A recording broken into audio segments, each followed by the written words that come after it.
Queridos, a graça e a paz do Senhor Jesus.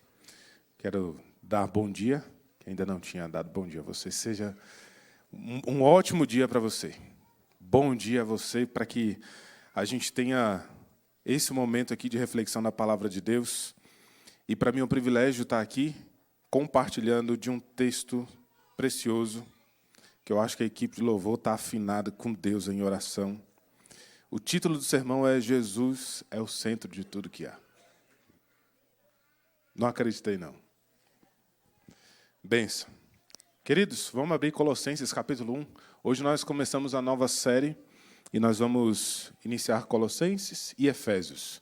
Então nós encerramos Apocalipse, as cartas, e agora nós damos início a Colossenses e Efésios, o estudo dessas duas cartas de Deus para nós, para o nosso coração. Colossenses 1, versos 13 até o 23. Quem achar, já se coloca de pé para a gente fazer essa leitura. Colossenses 1, 13 a 23. Pode procurar com calma.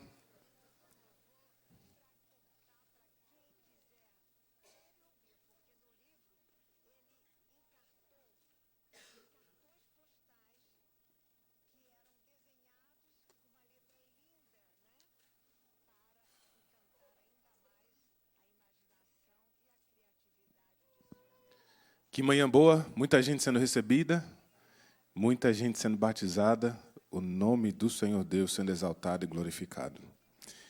E que assim seja pela palavra também, pela pregação e ministração da palavra. Colossenses 1, versos 13 a 23, eu vou ler. Peço que você preste bastante atenção, principalmente nas ênfases. Diz assim o texto: Ele nos libertou do império das trevas e nos transportou para o reino do Filho do seu amor, no qual temos a redenção, a remissão dos pecados. Este é a imagem do Deus invisível, o primogênito de toda a criação. Pois nele foram criadas todas as coisas nos céus e sobre a terra, as visíveis e as invisíveis, sejam tronos, sejam soberanias, quer principados, quer potestades. Tudo foi criado por meio dele e para ele. Ele é antes de todas as coisas. Nele tudo subsiste. Ele é a cabeça do corpo, da igreja.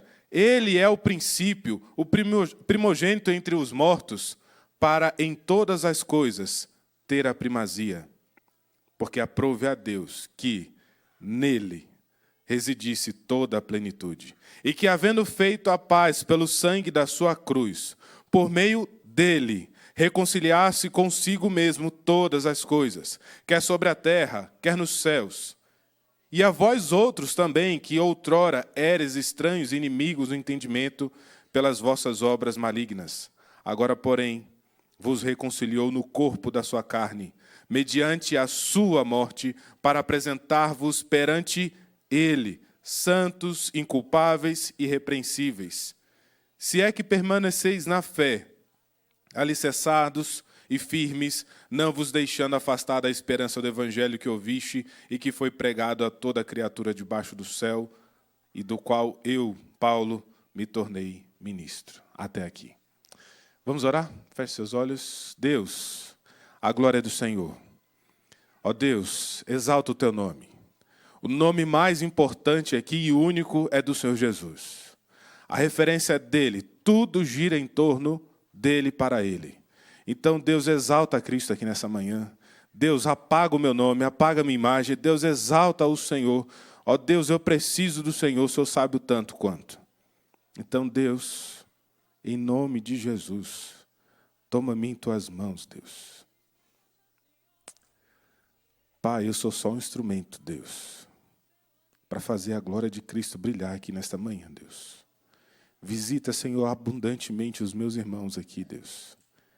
Quebra, Senhor, tudo aquilo que afasta os teus filhos da presença do Senhor, Deus. E nos dá uma comunhão plena contigo, Deus. Fala, Senhor, profundamente ao nosso coração. A começar do meu, Deus. Que o Senhor, mais uma vez, possa, Deus, ministrar o meu coração e a dos meus irmãos. Pai, nós clamamos a Ti, porque é só Jesus que temos, e é só Jesus, ó Deus, que vale a pena, só por Ele, para estar aqui nessa manhã, Te rendendo louvor, honra e glória a Deus. Nós oramos em nome de Jesus. Amém. Podeis assentar, queridos? Irmãos, Colossenses. Paulo escreve aos Colossenses a fim de apresentar a grandeza de Cristo.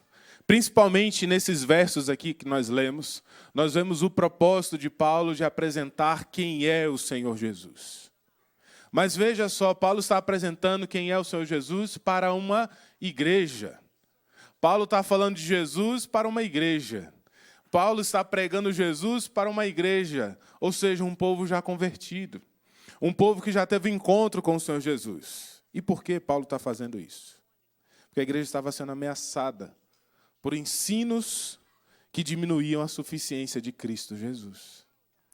Por palavras e pregações que estavam deixando Cristo de lado. Não como centro, mas como um acessório da vida do crente. Por isso Paulo apresenta uma visão tão grandiosa de Cristo, que diante dela, qualquer mentira, qualquer rival, perde a sua força. Então, a resposta para uma igreja ameaçada por falsas doutrinas é uma visão mais elevada e mais bíblica do Senhor Jesus Cristo.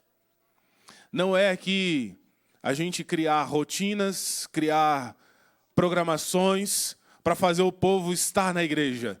Não, mas é o povo amar mais o Senhor Jesus, conhecê-lo mais profundamente e querê-lo mais e mais.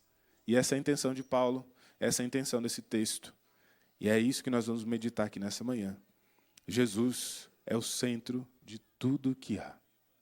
Jesus, Ele é o centro de tudo que há. Você concorda comigo? Então fala junto comigo. Jesus é o centro de tudo que há. Nós vamos ver isso em algumas lições, e a primeira é: Cristo é maior que as trevas. Cristo, Ele é maior do que as trevas, e nós vamos ver isso nos versos 13 e 14. Eu vou pedir para a igreja ler. Versos 13 e 14. Vamos lá? 1, 2, 3. Podem ler.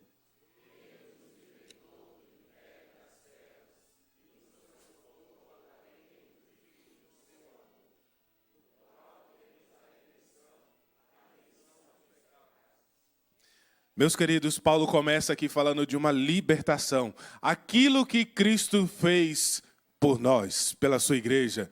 O que Ele fez? Ele nos libertou do império das trevas e nos transportou para o reino do Filho do seu amor. Jesus Cristo, Ele nos libertou. Isso quer dizer, irmãos, dentro dessa palavra aqui, que Ele nos libertou do império das trevas. Quer dizer que eu e você, nós estávamos escravos, presos, nós estávamos acorrentados a um outro reino. E então Jesus vem e nos liberta. A palavra aqui quer dizer que havia um império de trevas. E aí pensa aqui comigo num castelo, crianças. Crianças, olha só. Pensa num castelo muito grande e que lá dentro desse castelo tinha um trono grande. E lá quem está assentado é Satanás. E ele estava governando, e ele estava ali dominando territórios e pessoas. Mas aí, de repente, na história do mundo, Deus envia Jesus. E ali Jesus estabelece um reino. Mas um reino que não vai disputar, mas que vai destruir o reino das trevas. E aí Jesus vem, e ele começa tomando territórios e pessoas, e convertendo pessoas. E Jesus começa a libertar pessoas das trevas. E é isso que Paulo está dizendo. E é isso que a palavra de Deus está dizendo para mim e para você.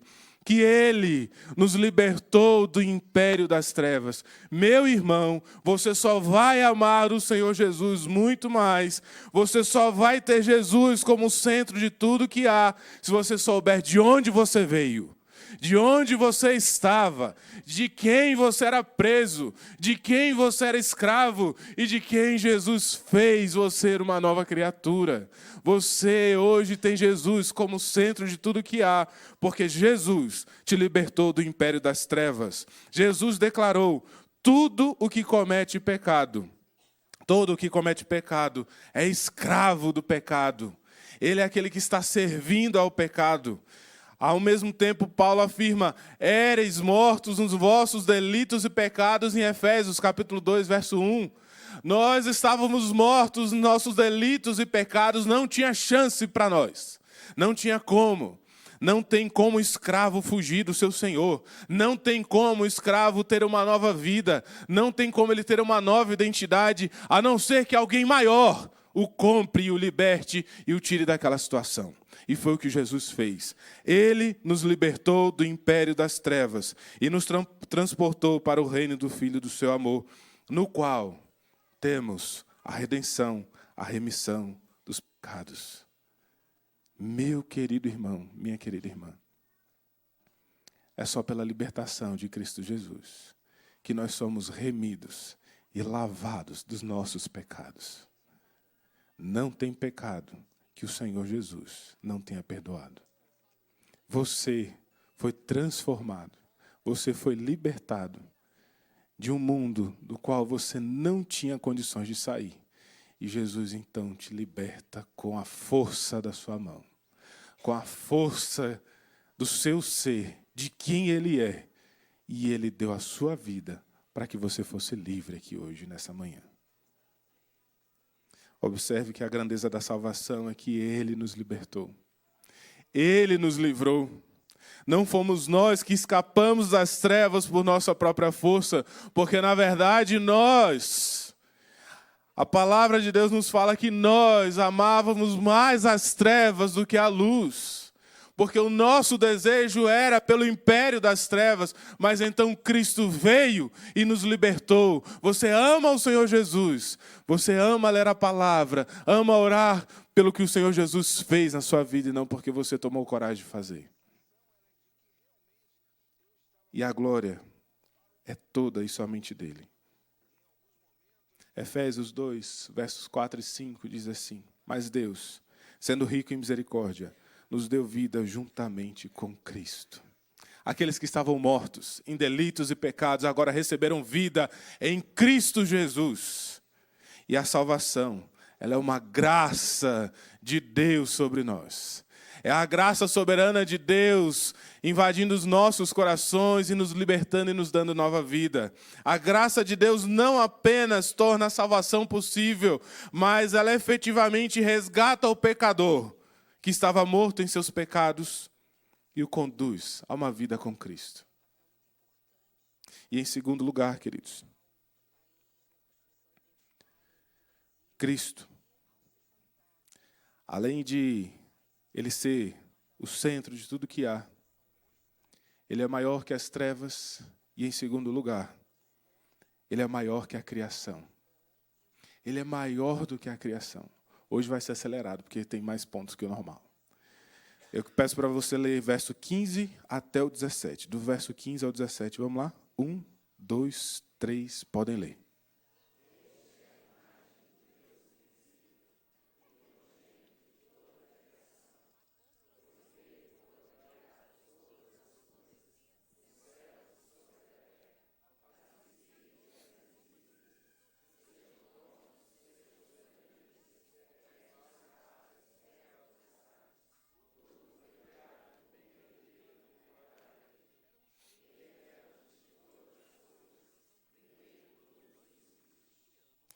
Olha que maravilha.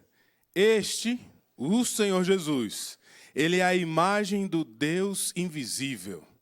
Jesus, Ele representa a divindade do Pai, a glória do Pai diante dos homens. Quando Ele se encarnou, quando Ele tomou forma, assumiu forma humana, nasceu de uma virgem. E Ele então, ali concebido, Ele é a expressão do Deus invisível. Queridos, uma curiosidade: quando Jesus voltar, nós subirmos à presença de Deus e estivermos diante do trono de Deus, você não verá a Deus, porque Ele é invisível. Ele não tem forma. Mas Jesus, Ele tomou a forma humana para estar conosco, para mostrar que Ele é maior que a criação, para mostrar que Ele representa diante de Deus a primazia do próprio Deus. Aqui, Paulo apresenta a grandeza cósmica de Cristo. Cristo ele é maior do que tudo que existe, não tem nada na face da criação que seja maior do que Cristo. Todas as coisas são submetidas ao senhorio do Senhor Jesus Cristo. Quem me vê a mim, vê o Pai, como diz o Senhor Jesus, lá no Evangelho segundo João, capítulo 14, verso 9. Quem me vê a mim, vê o Pai. Essa é a expressão do Senhor Jesus. E aqui o irmão falou na hora do louvor que o Verbo era Deus. Em João capítulo 1, verso 1. Essa expressão do Senhor Jesus, em que ele revela a glória de Deus no seu próprio ser, para mostrar que ele é maior do que a própria criação. E aqui o texto diz que, pois nele foram criadas todas as coisas. Todas as coisas. No céu, na terra, coisas visíveis, invisíveis, tronos, soberanias, principados, potestades, sim. Tudo que existe foi criado, foi por meio do Senhor Jesus.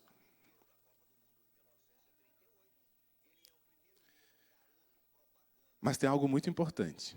Além de ser criado por Ele, não só isso, mas tudo foi criado por meio dEle e para Ele. Todas as coisas foram feitas para Ele. Essa expressão do primogênito de toda a criação não significa que Jesus foi criado. Não significa que Deus o criou. Mas significa que a própria... Ele é uma ideia que traz uma ideia de supremacia, de autoridade, que ele é o primeiro de todas as coisas, que sem ele nada do que existe existiria, que sem ele não faz sentido a vida existir, porque por meio dele, para ele, são todas as coisas. Não é um Deus criado, mas é um Deus que criou todas as coisas. Porque quando Deus disse, haja, sai essa expressão do próprio Deus. É o Senhor Jesus que traz forma a todas as coisas, a todas as criaturas. É o Senhor Jesus, o poder de Deus, que faz do nada toda a criação de Deus. Cristo, inclusive, é maior do que aquilo que você considera grande. Para os colossenses havia poderes espirituais, estruturas cósmicas, autoridades invisíveis que pareciam ameaçadoras. Eles tinham medo. Eles tinham um confronto com coisas invisíveis. Talvez uma luta ali pensando em que Satanás está guerreando contra a igreja e está talvez tomando poder, ou talvez está ali num embate contra a igreja, mas Paulo está dizendo, Jesus, ele é maior do que principados e potestades. Não há poder maior do que o Senhor Jesus, porque todas as coisas foram feitas por meio dele e para ele. E ele então governa sobre todas as coisas. Cristo, ele é maior do que o universo. Cristo, ele é maior do que o seu futuro. Qual é o seu medo? Pega a sua história, seu passado, seu presente. Pensa no seu futuro. Mas agora coloca diante de Deus. Coloca diante do Senhor Jesus. E pensa que Ele é maior do que todas as coisas e que você crê que Ele é o centro de tudo que há e assim você vive. E agora entrega aos pés do Senhor Jesus. Coloca nas mãos do Senhor Jesus. Qual é o seu problema, meu irmão? Qual é o seu problema, minha irmã?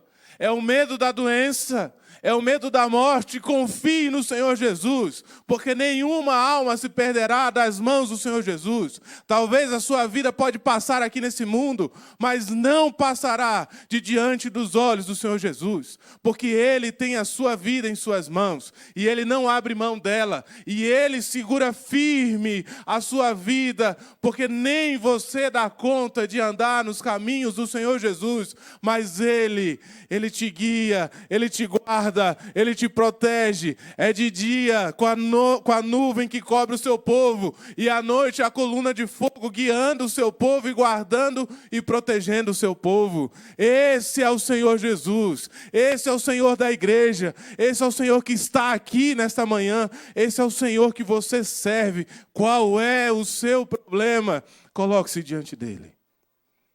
Entrega o seu coração a ele.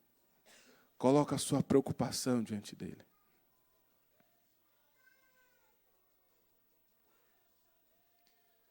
Eu não faço ideia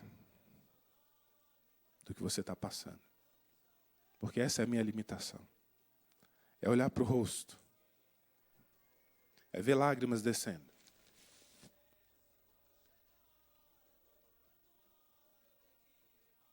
Mas o Senhor Jesus, Ele sabe exatamente o que passa no seu coração.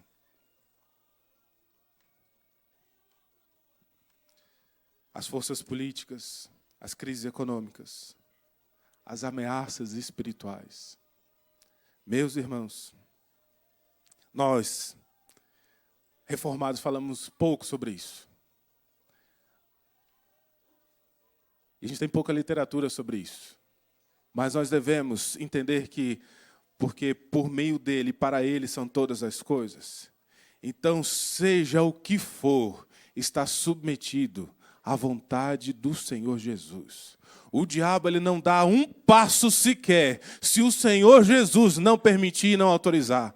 Então, o diabo não tem autoridade sobre a sua vida. Satanás não tem governo sobre a sua casa e sobre a sua família. Satanás não tem poder sobre a sua saúde. O Senhor Deus tem. E Ele faz, e Ele autoriza, e Ele permite até onde Ele coloca o limite. Dali ninguém passa. O mar, ele não avança 1 centímetro, porque Deus não permite. Não tem nada que não esteja debaixo do controle do Senhor Deus. Então, não dá crédito a quem não tem crédito. Não tome crédito daquilo que você não carrega. Todo crédito, toda a honra, toda a glória, todo louvor, toda a majestade ao Senhor Jesus. Ele é o motivo da nossa existência, da nossa vida, queridos irmãos. O nosso Deus está nos céus e faz tudo o que lhe apraz. Salmo 115, verso 3. Se tudo foi criado para Cristo, eu e você também fomos. Nós fomos criados para Cristo. Agora a pergunta para nós é: como a nossa vida pode glorificar esse Cristo? Como eu e você podemos glorificar a Jesus Cristo? Se nós fomos criados para Ele, como diz o texto em Romanos 11:36, porque dele, por meio dele e para ele são todas as coisas, e isso engloba eu e você, a nossa vida e tudo que existe. Se Cristo é maior que a criação, então sua carreira não pode ser maior que Cristo. Seu casamento não pode ser maior que Cristo. Seus filhos não podem ser maior do que Cristo. Seu dinheiro não pode ser maior que Cristo. Seus sonhos não podem ser maior do que Cristo.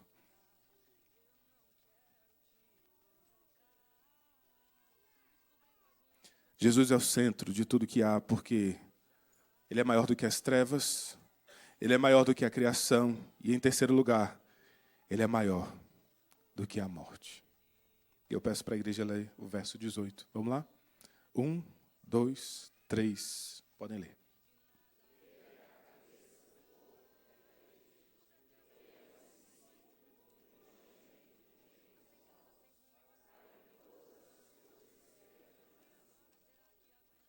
Ele é o cabeça do corpo da igreja. Ele é o princípio, o primogênito entre os mortos, para em todas as coisas ter a primazia. Qual é o maior inimigo humano?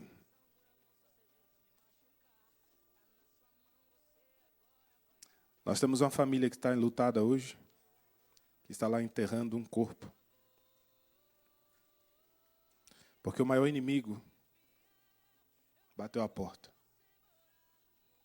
Numa família. E esse inimigo interrompe planos, separa pessoas, destrói corpos, produz medo, talvez até falta de esperança, dores profundas. Mas Paulo apresenta Jesus, maior do que a própria morte. O primogênito dentre os mortos. O Senhor Jesus é o primeiro e o único que morreu. E Ele, por Ele, ressuscitou de entre os mortos. Por isso Ele é o primogênito, o primeiro de entre os mortos, aquele que saiu do túmulo, levantou, e Ele hoje está sentado à destra do Pai, porque Ele é o primeiro dentre os mortos, porque a morte não teve poder sobre Ele, porque Ele está acima do poder da morte, porque, ó morte, onde está a tua vitória? Não tem aonde se esconder na presença do Senhor Jesus, até na morte o Senhor Jesus está lá e está vencendo, queridos. Não tem lugar, nem momento, nem sentimento em que você possa se esconder do Senhor Jesus. Mas creia que o Senhor Jesus, Ele é inclusive maior do que a própria morte. Ele venceu a morte. E Ele diz, ainda no Evangelho de João, capítulo 11, verso 25, eu sou a ressurreição e a vida, porque Ele estava declarando que Ele ressurgiria de entre os mortos, Ele levantaria daquele túmulo, e Ele declararia a vitória sobre o pecado, sobre a morte, para que nós, igreja, Ele que é o cabeça da igreja, Ele pudesse nos dar vida abundante nele, para que nós recebêssemos vida. Então, se você respira, querido, se você deseja a Deus em algum momento, se você ama o Senhor Jesus, se você tem interesse pelo Senhor Jesus, se você abre as Escrituras e lê, é porque esse Jesus te deu vida, e Ele tem te dado vida hoje, e amanhã, e eternamente na presença dEle, para a glória dEle. Porque tudo é para Ele, para a glória dEle. Não é só para o nosso benefício, nós aproveitamos disso tudo. Nós temos alegria, nós desfrutamos disso tudo, mas é para Ele.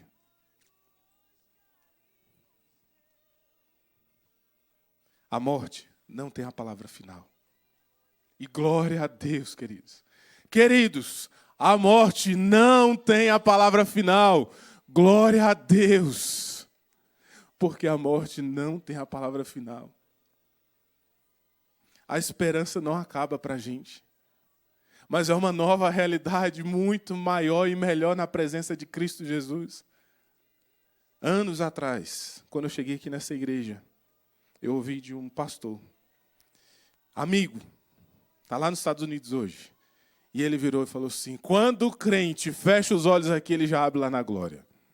A primeira vez que eu ouvi isso, isso trouxe uma paz para o meu coração. Pisca o olho aí, irmão. É isso. Você fecha, quando você abre, está na glória. Você não está preso pelo pecado. Você não está preso pelo engano. Mas a realidade é de estar na presença do Senhor Jesus. De desfrutar da comunhão com o Pai. E com os santos de Deus, todos reunidos lá na glória, na presença de Deus. O cristão pode chorar diante da morte, assim como Jesus chorou diante do túmulo de Lázaro. Mas o cristão não precisa se desesperar, porque ele tem esperança no Senhor Jesus. Naquele que é o autor da vida. 1 Tessalonicenses, capítulo 4, verso 13, diz assim, não queremos, porém, irmãos, que sejais ignorantes com respeito aos que dormem, para não vos entristecerdes como os demais, que não têm esperança. Paulo chamando a atenção da igreja, para não se entristecer diante da morte. Porque Cristo, Ele é maior do que a morte. Cristo venceu a morte. Nós não estamos subjugados por esse poder. Cristo é maior que o medo da morte. Eu sei, tem gente que certamente vai me abordar, pastor, não fica falando de morte. Tem gente que não gosta desse assunto. Tem gente que não gosta que fale desse assunto. Porque bate o medo lá no coração, como é que vai ser? Mas olha só o que Hebreus, capítulo 2, verso 14 diz: Visto, pois, que os filhos têm participação comum de carne e sangue, destes também ele igualmente participou, para que por sua morte destruísse aquele que tem o poder da morte, a saber, o diabo. Jesus destruiu aquele que tinha o poder da morte, e ele tem agora o poder em suas mãos. Então não há o que temer, porque o Senhor Jesus, aquele que é o centro de tudo que há da sua vida, ele tem o poder da morte. Então, ao fechar os olhos aqui para essa realidade, você já abre os olhos para uma realidade eterna na presença de Deus, e não há o que temer, queridos. E é maravilhoso pensar que nós estaremos na presença do Senhor Jesus.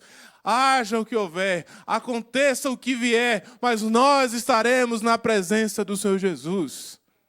Seja qual doença for, por mais dolorosa que seja, mas nós estaremos na presença de Jesus.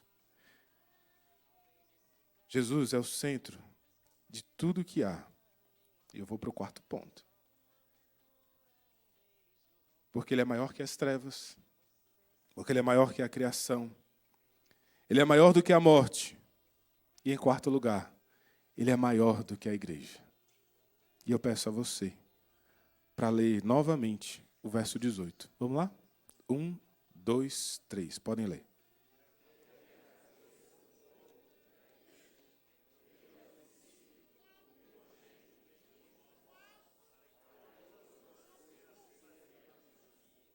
Irmãos, vamos ler de novo? Foi tão fraco. Vamos lá. 1, 2, 3. Podem ler.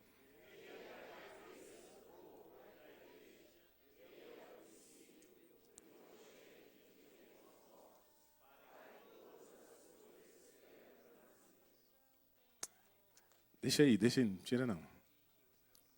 Irmãos, nós estamos falando de Jesus. Aquele que tem primazia de todas as coisas. Vamos ler juntos? Ele é o cabeça do corpo da igreja. Ele é o princípio, o primogênito de entre os mortos, para em todas as coisas ter a primazia. Amém. Jesus, Ele é maior do que a igreja. E aqui eu peço que você faça uma separação. Não é que Jesus ele é contra a igreja, não faria sentido a gente afirmar isso. Mas ele é maior do que a igreja, porque ele é o cabeça da igreja. A igreja está submetida ao senhorio do Senhor Jesus Cristo. Ele é quem manda, é ele quem governa. E se a igreja está estabelecida aqui no Guará 2, na entrequadra 30/32, é porque Jesus, Ele é o Senhor desta igreja. Ele está comandando a igreja presbiteriana do Guará 2. E você, crente, está aqui porque Jesus, Ele é maior do que você. Ele é maior do que todos nós aqui reunidos. E só faz sentido nós estarmos aqui por conta de Jesus. Cristo é a cabeça do corpo da igreja. E isso traz tanta paz ao nosso coração.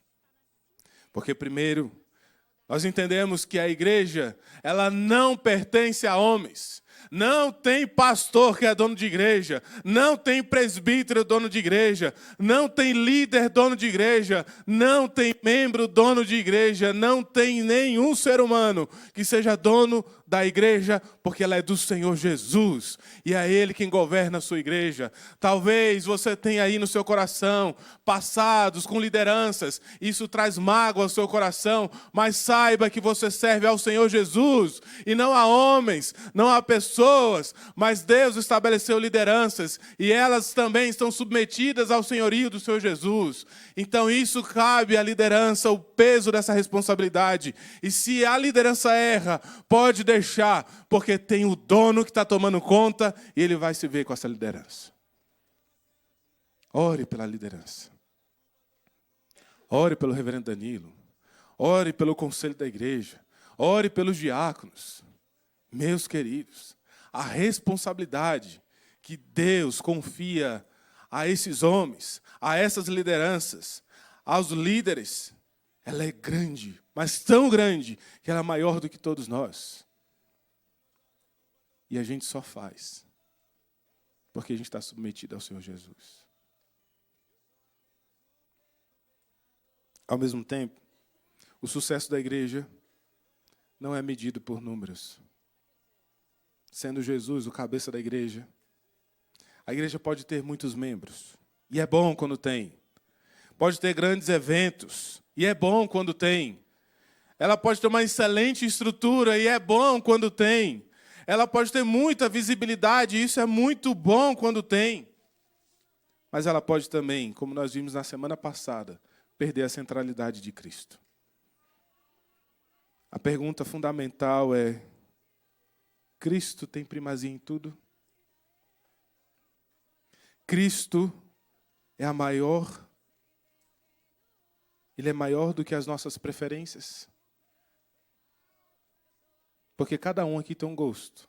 Se a gente fizesse uma enquete aqui e apresentasse aqui no telão, e começasse aqui da primeira fileira até chegar lá no final, a última pessoa, qual é o estilo de igreja que você quer? A gente ia ter centenas de igrejas diferentes. Não vou falar da mais esquisita, porque talvez o seu gosto é diferente do meu. E cada um tem o seu.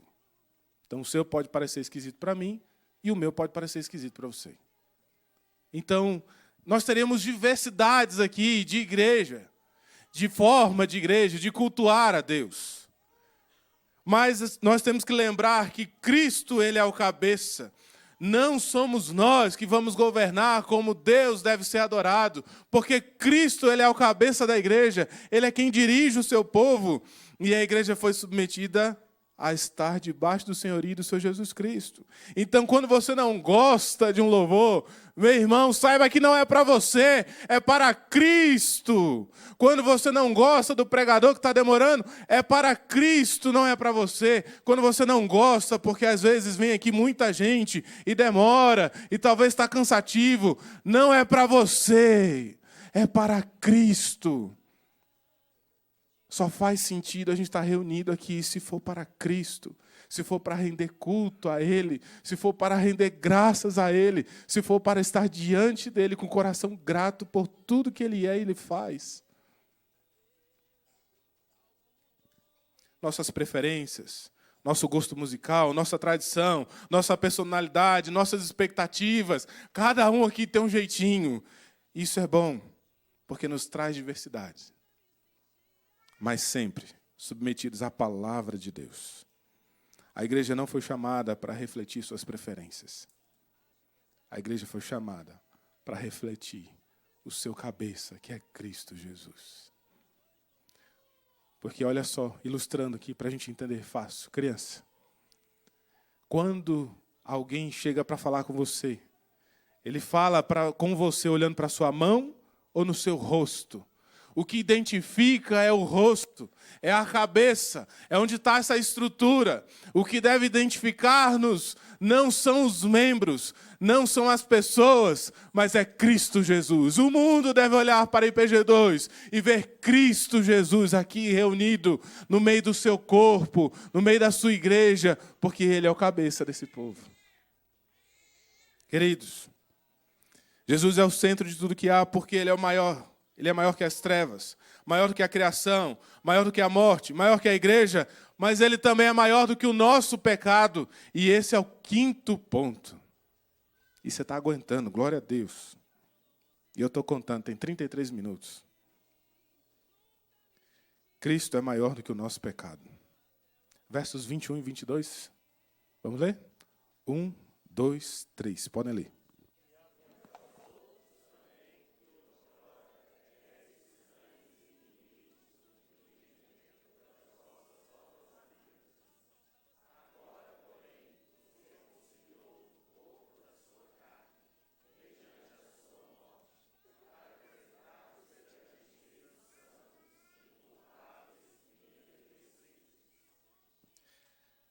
Vós outros também que outrora erais estranhos e inimigos. Estranhos e inimigos.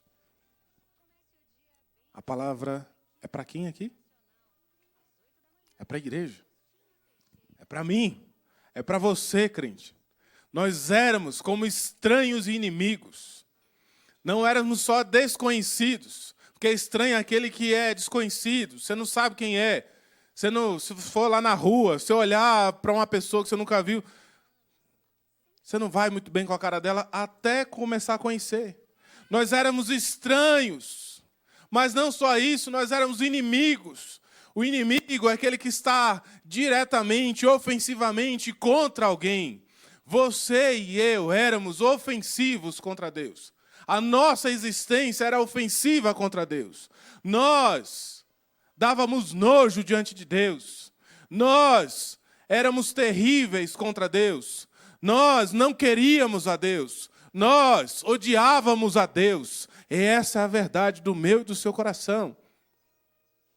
Não adianta fingir que a gente era bonzinho. Não éramos.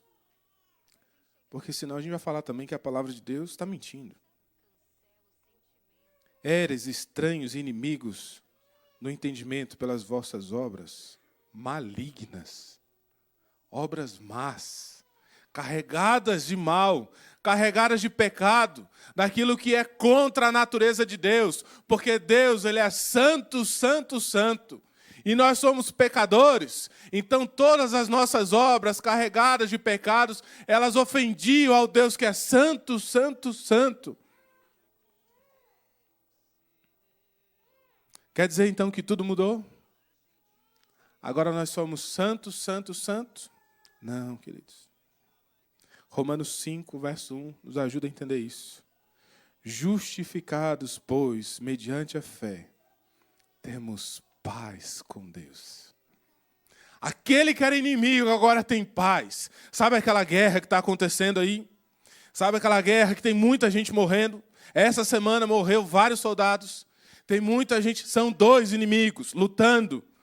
Joga bomba daqui, joga bomba para lá e mata, porque tem ódio, tem raiva. São interesses, são vontades pessoais, querendo atacar um ao outro. E assim nós éramos. Mas então chega Jesus e estabelece paz entre nós e Deus. Só que nós ainda somos pecadores. E para que isso acontecesse, de uma vez por todas, Jesus vem, Ele nasce e Ele cumpre rigorosamente cada lei do Pai. Ele cumpre todos os mandamentos e a vontade de Deus Pai. Ele faz e Ele cumpre todos os desejos de Deus, coisas que eu e você não damos conta, até hoje. Mas Ele fez, Ele veio e Ele foi cumprindo tudo, sem pecar, sem ter a possibilidade de pecar. Ele foi e cumpriu toda a vontade de Deus Pai. E aí, quando chega o dia da sua morte, Ele diante de Deus Pai, sem ter culpa, sem ter pecado nenhum, Ele pega o meu pecado, o seu pecado, e Ele coloca sobre Ele. E ali, então, Ele se torna miserável no meu e no seu lugar, pagando o nosso preço, o nosso pecado, a nossa dor, a nossa enfermidade. E lá Ele morre e Ele desfalece diante do nosso pecado. Mas Ele ressuscita, porque Ele venceu a morte. E Ele ressuscita. Só que ainda não está resolvido para a gente. Porque Ele morreu por nós. Ele nos representou diante de Deus. Então Jesus, numa forma ilustrativa, é como se Ele pegasse a sua roupa e Ele colocasse as vestes dEle em nós. E Ele vem nos trazendo diante do Pai. Porque a gente, nós, que éramos inimigos, não podíamos nos aproximar diante de Deus por conta da nossa ofensa contra Deus. Então Jesus nos apresenta diante do Pai. E o Pai, que naquele momento poderia desferir um golpe fatal em nossa direção, nos levando para o inferno, Ele vê as vestes, as obras de Cristo Jesus. E Jesus, Ele coloca toda a sua obra de obediência em nós, sem merecermos nada, sem nem desejarmos, sem nem querermos, mas Jesus, Ele deposita a sua obra em nós, e nós recebemos do Senhor Jesus essa condição de estar diante de Deus. Querido, você só consegue orar, porque Jesus te habilita para isso. E é por isso que é em nome de Jesus que você ora, não é em seu nome. Você só lê as Escrituras porque Jesus te habilita para isso. Essa palavra ela só vai entrar no seu coração porque Jesus, Ele rompeu com as barreiras do pecado. para que Deus falasse ao seu coração e ao meu. Seu pecado é grande. O meu pecado é grande. Mas Cristo, Ele é maior do que os nossos pecados. Não devemos minimizar o pecado aqui. Fingir que ele não existe. Ele nos traz vergonha. Mas também não devemos colocá-lo acima da graça. Não. Porque onde abundou o pecado, superabundou a graça de Deus. Glória a Deus, irmãos. Porque só assim nós temos acesso direto ao Pai. Porque onde abundou o pecado, superabundou a graça de Deus. E isso não significa que a graça seja uma licença para pecar, mas significa que o pecado do crente, ele agora está submetido à obra de Cristo Jesus e nós recebemos o perdão de Deus. Então nós podemos nos apresentar diante do Pai. A culpa não precisa ser maior do que a cruz. Nós temos tantos crentes sofrendo com o legalismo dos seus pecados, que às vezes colocam uma culpa maior do que a cruz e carregam essa culpa. Para exemplificar, para deixar isso mais claro, às vezes você pode cometer um pecado, fazer algo que desagrada a Deus, e isso começa a tomar uma proporção tão grande no seu coração que você começa a se sentir imundo, tão sujo, tão desprezível, tão ruim, que você começa a pensar: não, eu não mereço a Deus, eu não mereço falar com Deus, eu não mereço estar na presença de Deus, eu não consigo me achegar a Ele, eu não consigo nem orar porque o meu pecado é terrível. E é isso mesmo, querido, é terrível, mas agora o pecado não tem poder mais sobre você. Cristo, Ele pagou o seu pecado e Ele te habilitou a estar diante de Deus Pai, ainda com seus pecados. Quem foi reconciliado deve buscar reconciliação. Então, se você talvez está aqui nesta manhã com esse sentimento de culpa tão grande que você se afasta do seu Jesus, busque reconciliação. Porque Ele morreu, foi para nos reconciliar com Deus Pai. Foi para trazer reconciliação aos nossos corações. Efésios 4:32 vai dizer que perdoando-vos uns aos outros, como também Deus em Cristo vos perdoou. Cristo já nos perdoou. O Senhor Deus em Cristo, é por meio dele e para ele nós somos perdoados. E por isso você pode pedir perdão diante de Deus. O nosso momento aqui de contrição, quando nós oramos, é um momento que você pode declarar a Deus: Deus, me perdoe pela minha mentira, me perdoe pela minha falsidade, me perdoe pelo meu falso testemunho, me perdoe, ó Deus, quando eu coloco outros deuses no meu coração no lugar do Senhor. Me perdoe, Deus. E você faz isso com a garantia que Cristo já te perdoou. E com alegria, sabendo que você já é perdoado por Deus. Não é que você será, você já está perdoado diante de Deus. Cristo, Ele é maior que a nossa necessidade de estar certo, irmão. Cristo é maior do que a nossa mágoa. Cristo é maior do que o nosso próprio orgulho. Jesus é o centro de tudo que há, porque Ele é maior que as trevas. Ele é maior que a criação. Ele é maior do que a morte. Ele é maior do que a igreja. Ele é maior que o nosso pecado. E, em último lugar, Cristo é maior que qualquer ameaça à nossa fé. Cristo é maior do que qualquer ameaça à nossa fé. E eu convido você a ler o verso 23. Vamos lá? 1, 2, 3. Podem ler.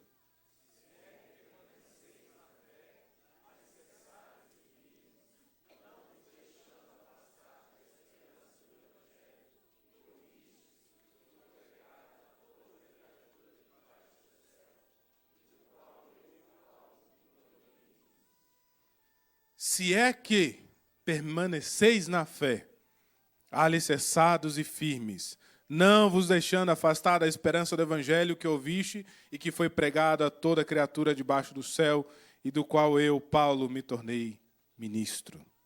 Paulo termina com uma exortação à perseverança, a perseverar na presença de Cristo Jesus.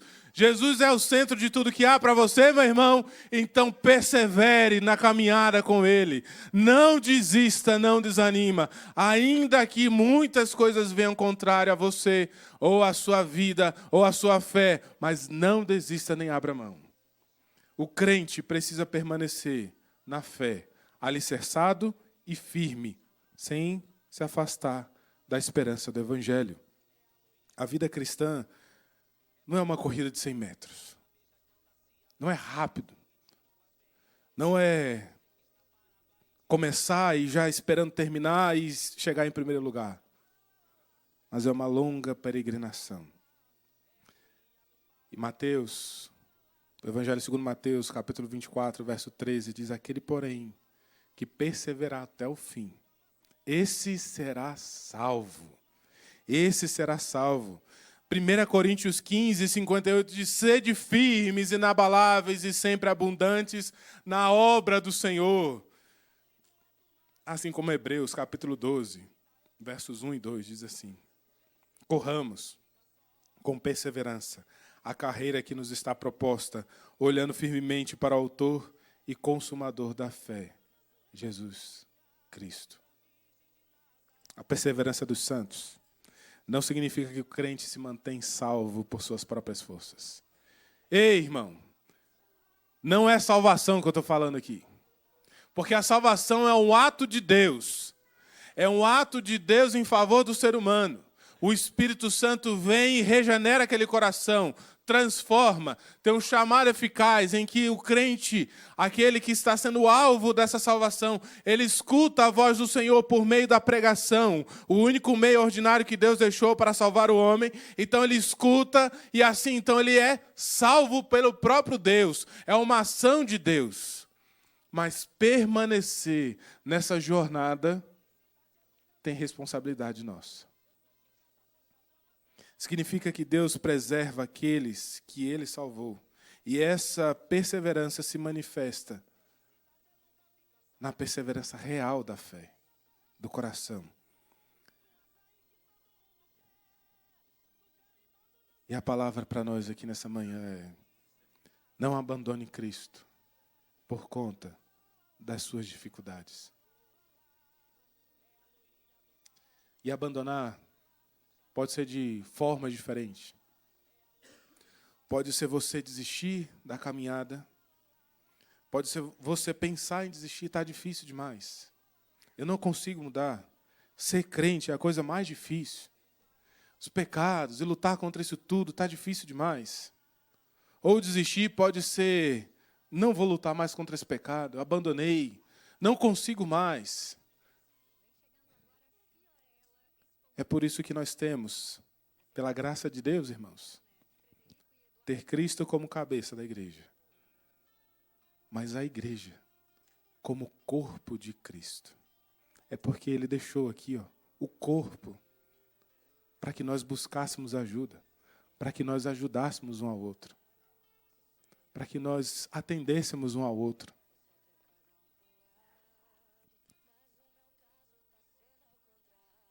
João, o Evangelho segundo João, capítulo 16, verso 33, diz assim: neste mundo passais por aflições, mas tende bom ânimo.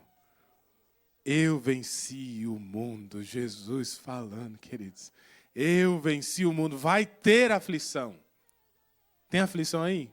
Me conta não. Fala para Jesus. Tem aflição aí? É porque Ele falou que vai ter.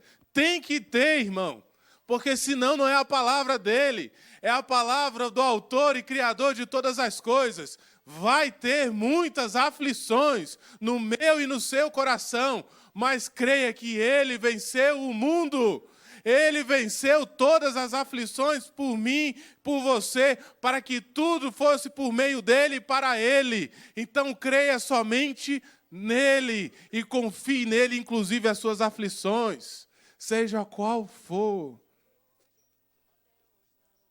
Não troque Cristo por respostas menores.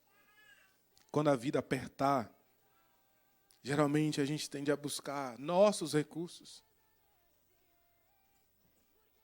Eu já fiz isso, certamente você. A vida aperta e a gente começa a buscar a primeira solução. Dinheiro.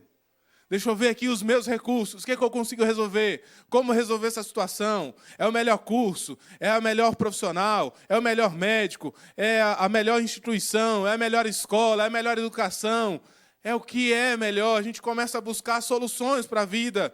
Talvez é o poder. Tem gente correndo atrás de poder para trazer solução para o próprio coração. Ou então é a procura por aprovação. Quando a pessoa está ali buscando respostas para a sua vida, começa a buscar aprovação nas pessoas. Será que elas gostam de mim? Será que eu estou fazendo certo? Será que eu não errei? Será que é assim mesmo? Será que eu não fiquei envergonhado diante das pessoas? E aí começa a buscar uma aprovação constante para o seu coração. Ou prazeres. Tem gente que está buscando prazeres em viagens, prazeres em mulheres, prazeres em coisas fúteis, em jogos, em tantas coisas, tentando substituir respostas para o seu coração que somente Cristo pode dar. Ou então ideologias. Tem gente que está crendo em ideologias humanistas, pensando que isso vai trazer paz ao coração ou vai consertar a humanidade, e não vai, porque só tem um que pode consertar o meu e o seu coração. Ou então a busca é por pessoas. Tem gente colocando pessoas em pedestal, colocando elas como referência de suas vidas. Meu querido irmão, minha querida irmã, se você estiver fazendo isso, arrependa-se do seu pecado. Porque você está colocando gente onde não deve estar. Talvez lá no trono do seu coração é você que está lá ereto. Você que está lá grande demais. E tem gente buscando, inclusive, respostas em experiências espirituais. Que só resolve se sentir alguma coisa. Se sentir um arrepio. Se sentir uma vibração diferente, se sentir que o ambiente está legal demais. E essas experiências, elas oscilam demais. De vez em quando a gente percebe crente que está bem, de repente está mal, porque está atrás de experiências espirituais. E não é isso que Cristo quer nos oferecer, mas é uma vida totalmente entregue às mãos dele. Porque se Jesus é o centro de tudo que há, então ele deve ser o centro de tudo para nós. E Paulo finaliza dizendo: permaneçam firmes no Evangelho. Permanecer firme no Evangelho é essa a verdade da palavra de Deus. Não procure um Cristo maior. Não procure um Cristo maior.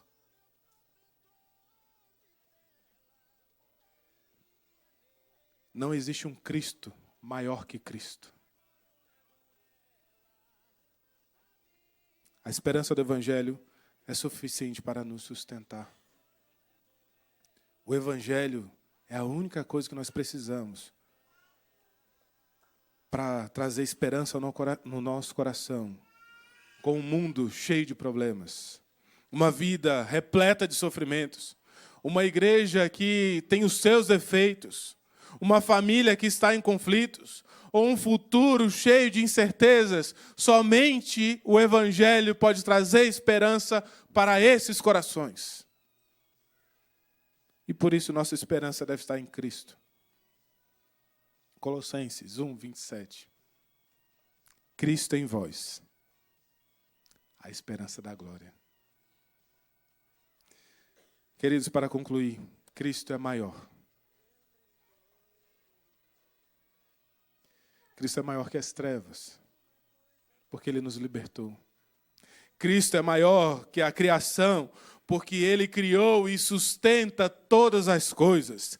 Cristo é maior do que a morte, porque Ele ressuscitou e Ele garante a nossa esperança.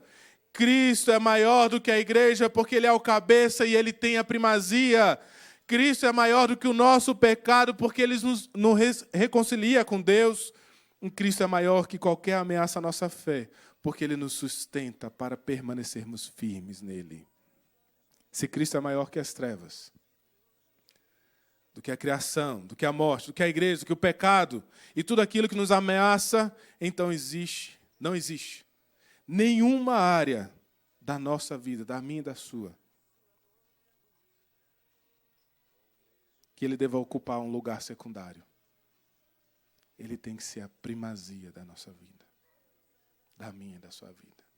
Eu espero que você saia daqui com muito Cristo no coração, com Cristo na sua mente. Eu não sei quantas vezes já falei a palavra Cristo aqui hoje, mas eu espero que você saia daqui pensando em Cristo, sonhando com Cristo, falando de Cristo, vivendo na presença de Cristo, desejando a Cristo, amando a Cristo, e que Ele seja exaltado para todos sempre. Amém. Vamos orar? Feche seus olhos. Deus amado, louvado e exaltado seja o teu nome, Deus. Bendito seja o Senhor pela tua palavra, por Cristo Jesus, o autor e consumador da nossa fé, aquele que nos traz esperança, aquele que nos enche de prazer e alegria. Senhor, só vale a pena, Deus, estar vivo se nós tivermos Cristo Jesus.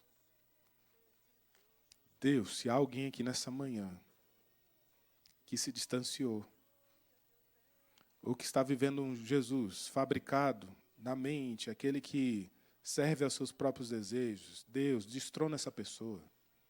Traz uma realidade que Cristo é superior e que Cristo não vai se submeter às nossas vontades, mas Ele vai fazer a sua própria vontade, porque Ele já fez na história, no tempo, no espaço, tudo é dEle, por meio dEle, para Ele. Deus, nós queremos te agradecer, Pai, pela bênção gloriosa de termos Cristo Jesus, Deus. Pai, vale a pena morrer por Cristo Jesus. Vale a pena viver por Cristo Jesus. Vale a pena sermos filhos do Senhor por meio de Cristo Jesus, porque essa é a maior alegria do nosso coração, Deus. Mas eu quero pedir ainda ao Senhor, nos ajuda como igreja aqui, Deus, a espalhar essa grande mensagem de Cristo Jesus pela face dessa terra, Deus. Nos ajuda a não nos calarmos, mas nos ajuda a proclamarmos Cristo Jesus todos os dias. É nossa oração, em nome de Jesus. Amém.